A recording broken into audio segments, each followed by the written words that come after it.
Gentleman from Louisiana is recognized. Thank you, Mr. Speaker, and thank my friend from Kentucky, Mr. Guthrie, for yielding time.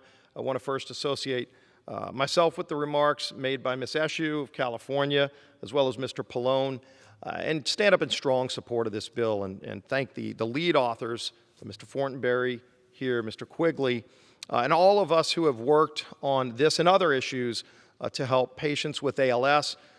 This goes back to other legislation that we've worked on, including the 21st Century Cures Act, where Congress came together, Republicans and Democrats, through the Energy and Commerce Committee, to help put a sharper focus on finding cures for diseases like ALS, diseases like Alzheimer's, so many other debilitating diseases where you've got people that just want hope, as Ms. Eshoo said, where you have people who want the ability to live their lives to the fullest. I know I have worked on so many of these ALS-related issues with a hero back home in my district, Steve Gleason.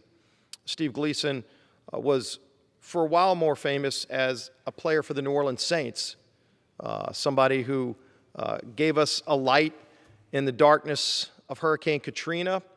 But then Steve was diagnosed with ALS, and he turned his notoriety into a call for action for other people with ALS to be able to live their lives to the fullest.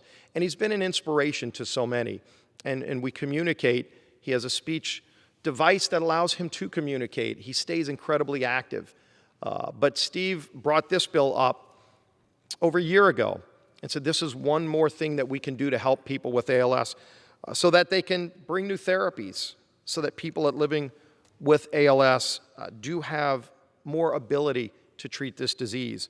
This means life-saving drugs will now be available for individuals who are not otherwise able to get into ALS clinical trials.